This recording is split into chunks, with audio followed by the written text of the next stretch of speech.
2 Samuel chapter 8. In the course of time, David defeated the Philistines and subdued them. And he took Metheg-Ammah from the control of the Philistines. David also defeated the Moabites. He made them lie down on the ground and measured them off with a length of cord.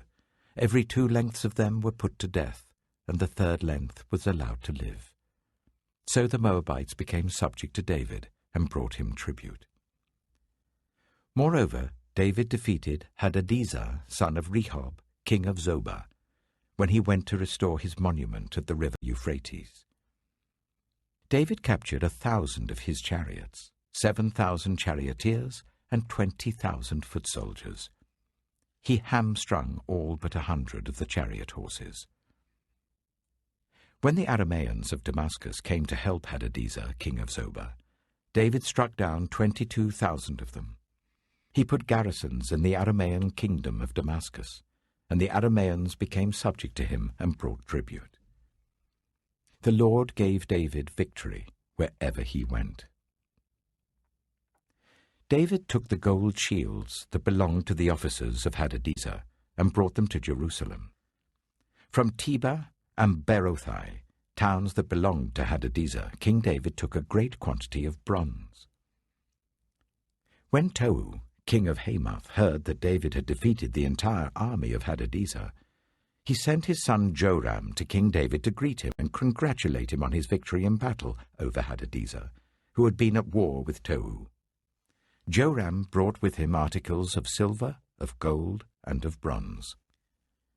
King David dedicated these articles to the Lord, as he had done with the silver and gold from all the nations he had subdued: Edom and Moab, the Ammonites and the Philistines, and Amalek.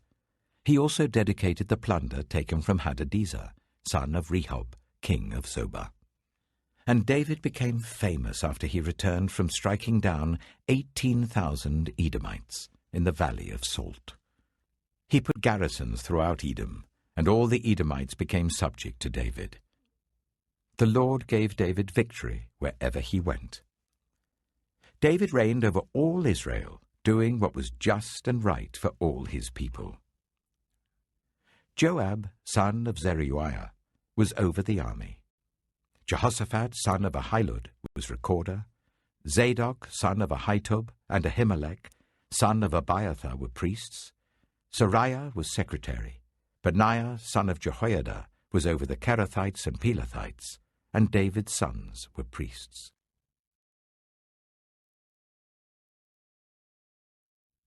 2 Samuel chapter 9. David asked, "Is there anyone still left of the house of Saul, to whom I can show kindness for Jonathan's sake?" Now there was a servant of Saul's household named Ziba. They summoned him to appear before David, and the king said to him, "Are you Ziba?" "At your service," he replied. The king asked, "Is there no one still alive from the house of Saul, to whom I can show God's kindness?" Ziba answered the king, "There is still a son of Jonathan. He is lame in both feet." "Where is he?" the king asked. Ziba answered, "He is at the house of Machir, son of Amiel, in Lo-Debar." So King David had him brought from Lo-Debar, from the house of Machir, son of Amiel. When Mephibosheth, son of Jonathan, the son of Saul, came to David, he bowed down to pay him honor. David said, "Mephibosheth." "At your service," he replied. "Don't be afraid," David said to him, "for I will surely show you kindness for the sake of your father Jonathan. I will restore to you all the land that belonged to your grandfather Saul, and you will always eat at my table." Mephibosheth bowed down and said, "What is your servant, that you should notice a dead dog like me?"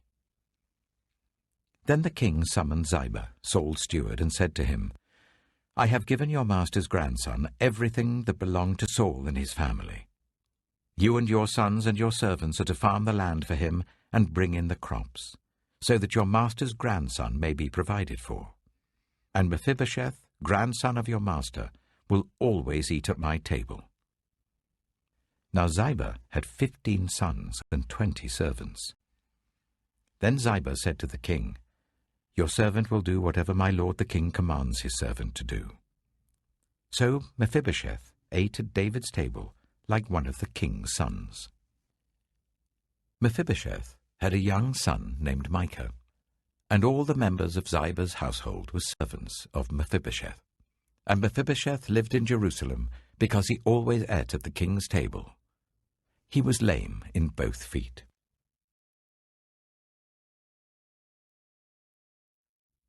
2 Samuel chapter 10.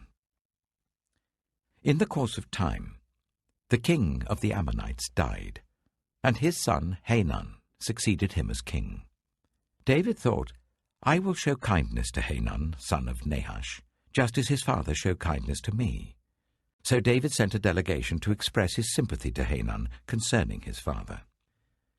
When David's men came to the land of the Ammonites, the Ammonite commanders said to Hanun their lord, "Do you think David is honoring your father by sending envoys to you to express sympathy? Hasn't David sent them to you only to explore the city and spy it out and overthrow it?" So Hanun seized David's envoys, shaved off half of each man's beard, cut off their garments at the buttocks, and sent them away.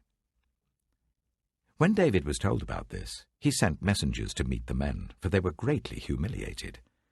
The king said, "Stay at Jericho till your beards have grown, and then come back."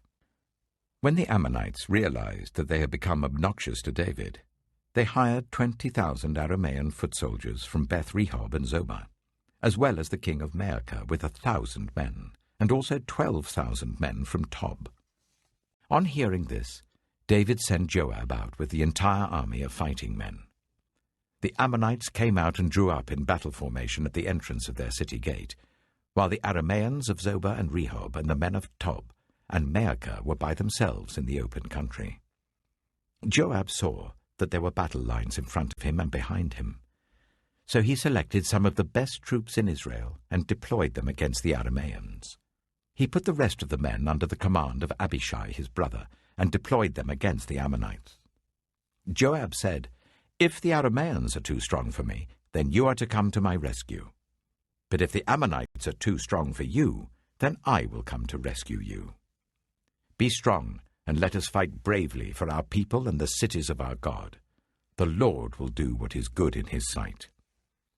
Then Joab and the troops with him advanced to fight the Arameans, and they fled before him.